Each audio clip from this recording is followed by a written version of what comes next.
All right, thank you for joining us on the program World of Art on OGTV today.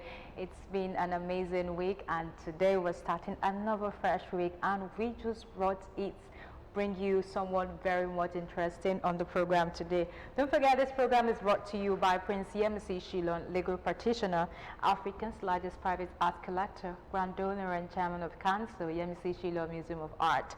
My name is Miriam Usman. Now let me quickly remind you that the business of art encompasses various strategies. It involves marketing, it involves pricing, it involves personal branding. So if you're an artist, what is that one thing that sets you different from the other? Because we live in a world where there are artists everywhere you go in the society today. And joining me on the program today is OLUWATOMILOLA OGUNBONA. He's an artist with several years of experience. Welcome to the program. Thank you for having me again. It's good to have you. Yes, I like that you added again. So thank you again for coming. We're looking at drawing and principles, and that's, I first asked you behind the scene that, do these things have principles? And you said yes.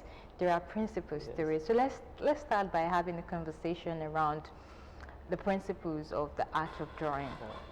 You know, the principles are the laws that guide the way we draw.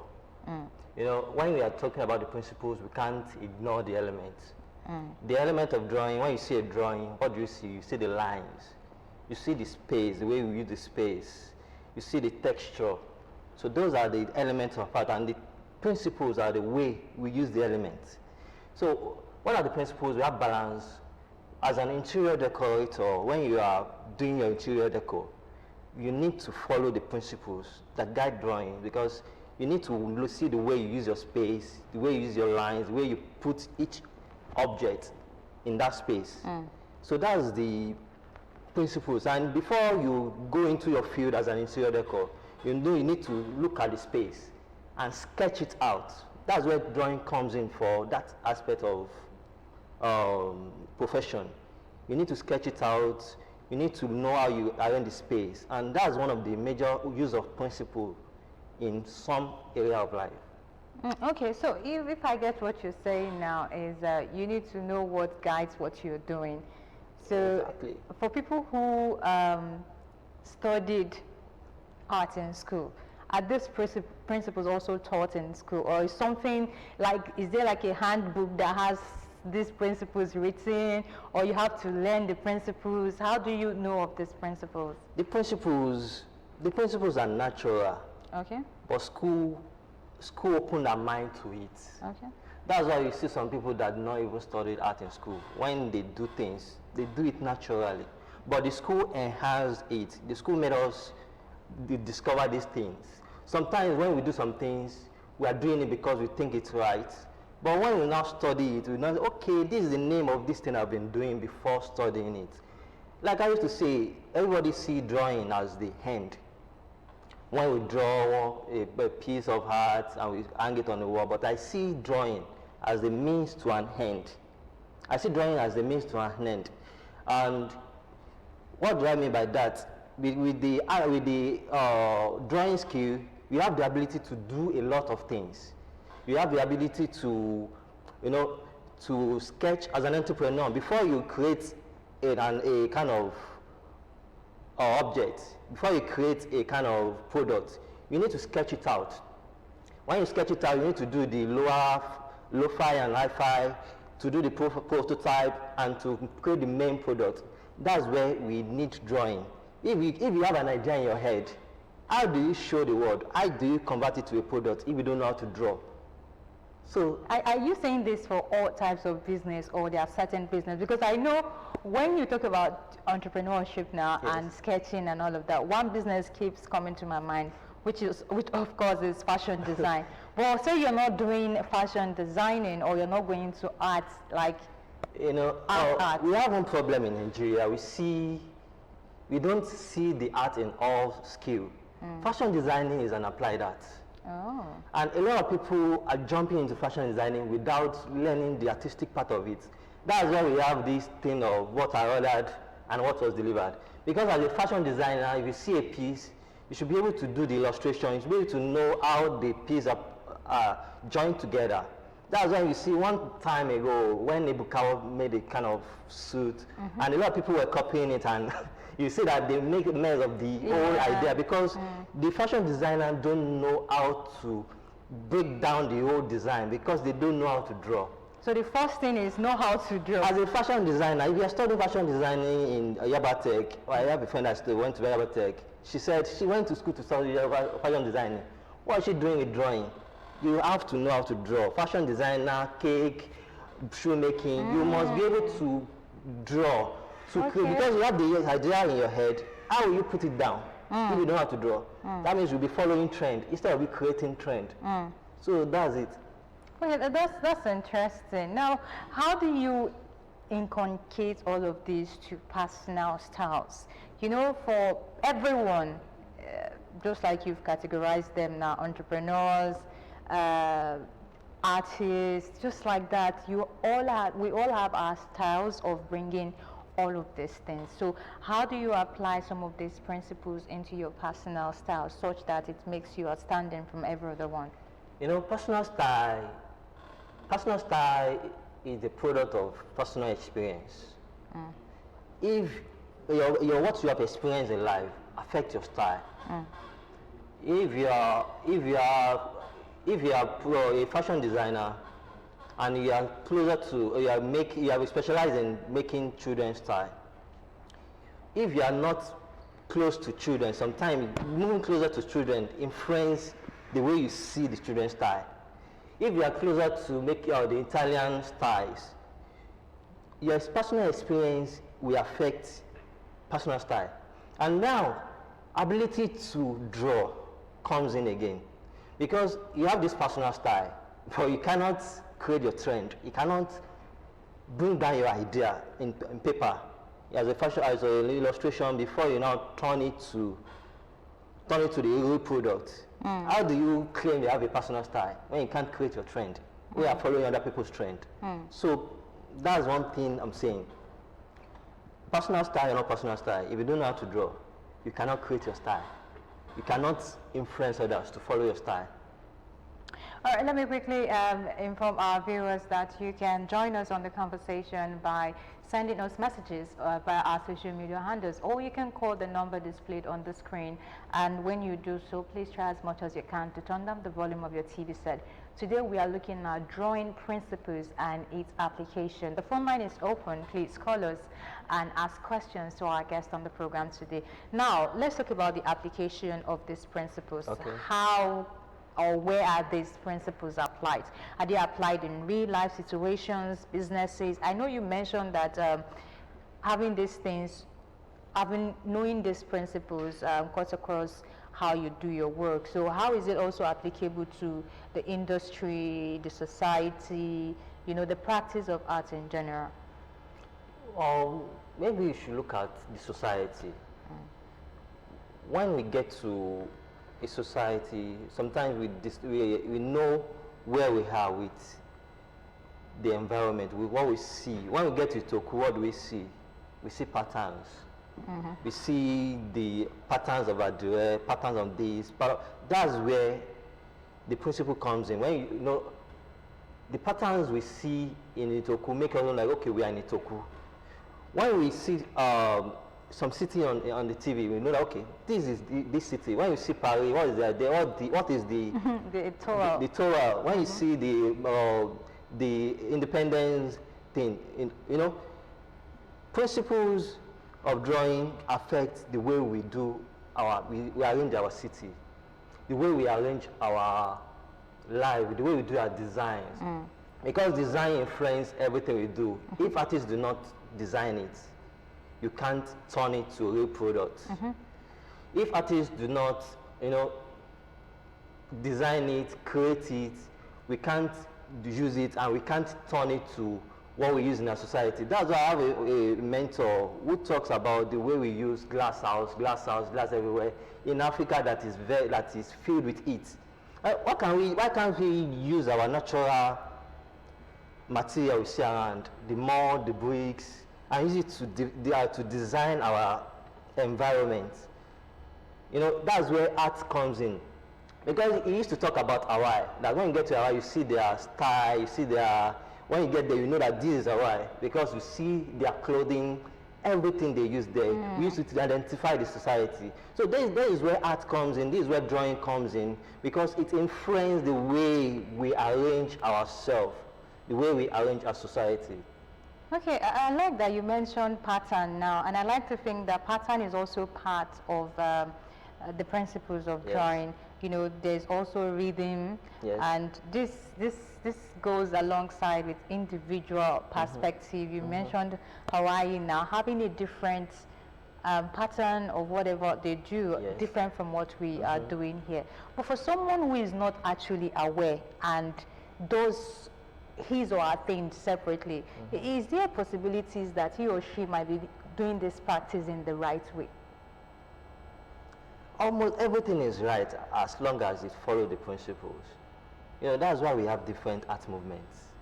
Art movement does not just come, it comes with the way society do their things. We have the Rococo, we have the Renaissance, we have the Dadaism, we have different style, and they come with their style. Impressionism, they come with their style, and most of these art movement, they affect music, they affect theater, they affect everything we do in our society. Because, so, like now, most of the style that is popular now, hip-hop style is popular. Though hip-hop I can't really identify some hip-hop drawing, painting, but it affects clothing. When you see hip-hop style, you see the way they put on their clothing, their basketball, you know, the way Idris was dressing when he was popular then. You see like, okay, this is hip-hop style. It affects the way they do their thing. When you talk about neoclassic style, you see the clothing, their suit. Even Afro. When Afro came then, their biggie, their Afro hair and the rest. Everything affects each other, and as an artist, it's our job to identify these things, convert it to style, convert it to style that we follow, and sketch it out, influence it. When a style comes in and a style goes out, you see an artist there. You see the work of an artist.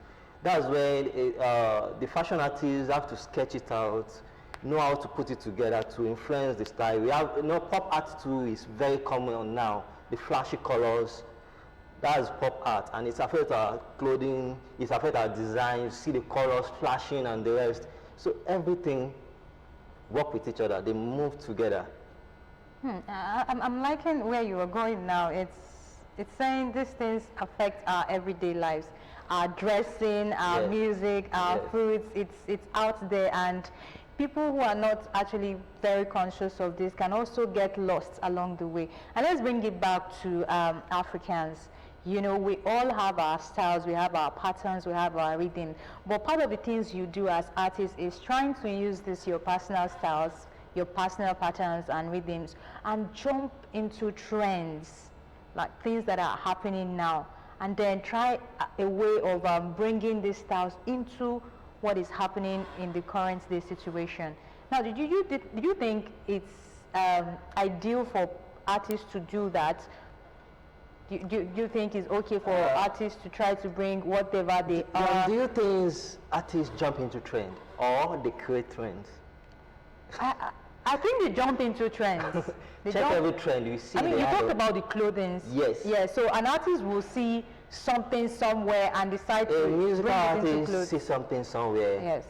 Then a kind of fashion artist identify this style to create their own to it. Let's talk about sagging.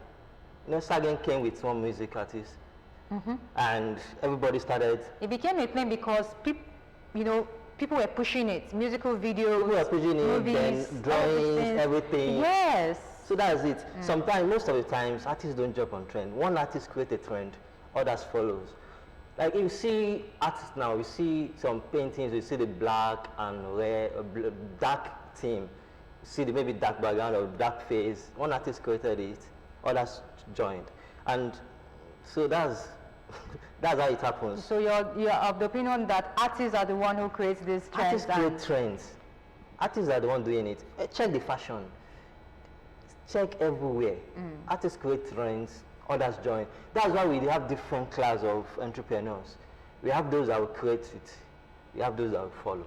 All right, let's just come back to drawing as a whole now. You know, when we talk about drawing, it's just about having your pencil and doing the work. That's what it's all about. It's about bringing idea to reality.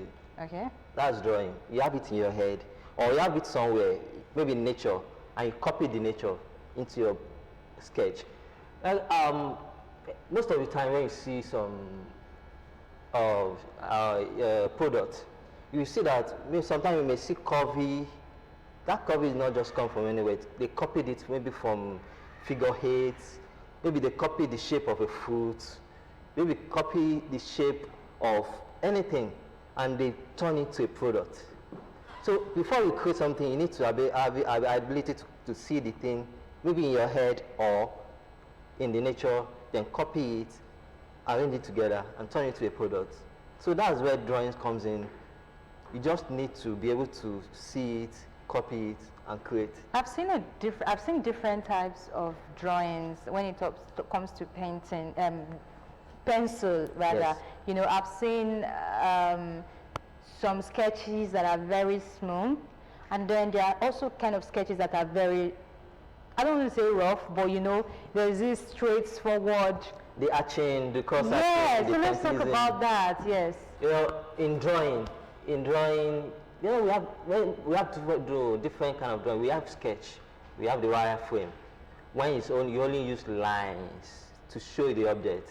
So now you only have the line, but you can't see it. You can't really see the real object that you want to draw. That's when the light comes in. You show the movement of light. Where is the light coming from? And you identify the light on the object so that it will look like real life. So how do you show the light? You show it with shading and tone. And how do you do your shading? That's where what you are talking about coming. Different shading style. Arching, cross arching, pointillism, blending. So that's where you see something that is rough. That is arching or cross arching. You know, they are scribbling. So we have a lot of artists that the society love that smooth, that you don't see the line. You don't see the line, it looks so natural. That's the style. That's just blending. Okay. That's just blending. Blending is a style, but it's not the only style. When I started drawing, I don't like blending. It even took time before I allowed any of my students to do blending because why? Is it difficult? I don't like it. It's too simple. It's like trying to copy camera, but I've changed my mind now. My way of seeing it has changed because I believe everybody have individual differences. So don't force someone to do what you do. Let them do their own style. But I used to see it as trying to copy the camera. But that's blending. That's a style. The one you're talking about is etching. When you see my drawing, you must see the movement of lines. Because I love seeing my lines. And my lines prove the shading, then you see the real object, but you still see the lines. So that's just a style. That's very, very interesting. I mean, I'm also trying to buy into the idea of the line, but I really do not understand that there are different explanations to that. Yes. Now let's talk about the blending part now. You know, you made mention of having the lights able to so that you'll be able to balance the shadow and so let's talk about that. How, for someone who is just bringing or learning this skill now, how does one do that in such a way that it comes out to be a good work? To do that, do you need to add more? You understand the pencils? I know you don't use the same kind of pencils. It's not about pencil. I see a lot of young artists that when they start drawing, they focus more on the material, but it's not about the material. It's about what you know. That's why I really recommend 2B, that red and black 2B. For all my students, use it. Prove yourself first before you go start running after or 1,000 naira, 2,000 naira pencil. It's not about pencil. It's about what you know. And when you want to know how to draw, you need to understand light.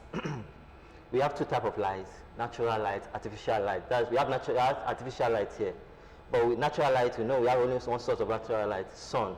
So when you want to draw, you need to look at it. Where is the sun coming from? Where is the light coming from? So when light comes from here, that means there will be shadow here.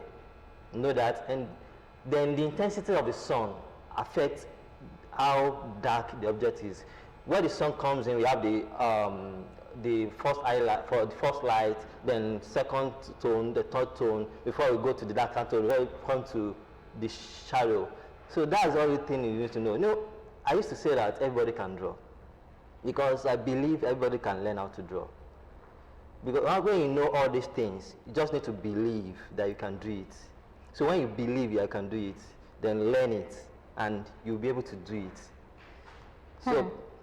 Okay, I mean, this part is definitely helpful, especially for those who are trying to build a career around the drawing aspect of art. And of course, there are other places that we did not really explore on the program today, and hopefully we bring you back to break this down for us. But we're trying to wrap up on the program today, and I just want you to say your final words on the program today to young and aspiring artists, you know, the principle of drawings that has helped you so far and it's still helping you in this career. The principle of drawing that has helped me is just that believe and do it. And one thing is, I believe so much in drawing that drawing is a means to an end. An ability to draw open ways for you, make you have the ability to do a lot of things. And a lot of artists want to break the law, but you need to understand the law first. You need to understand balance, proportion, and everything before you'll be able to break it. So just believe in it, learn it, and have the ability to do a lot of things. Because a lot of people ask me, how do you learn how to make bags? I didn't learn how to make bags because I know how to draw. I'm an artist. So I'm able to see it, break it down, and do it. So learn art, know how to draw, and the doors will open for you. Thank you so much, Mr. Ogunbona, for such a wonderful time. Now I would want you to say your final words to your co-artist and the sponsor of the program as well. Yeah, my co-artist, all I want to say is that we should keep believing and should keep pushing. And also to the sponsor of the program, I want to say thank you to Mr. Shilon. Thank you for giving us this opportunity to let others know a lot about art and for us to interact with the society. This is a great one. I really appreciate it. Thank you, sir.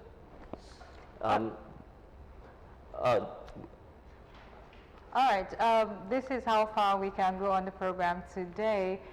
Thank you so much for coming, and this is from all of us saying that art is our everyday lives. We cannot do without art in our everyday life, and the application is visible.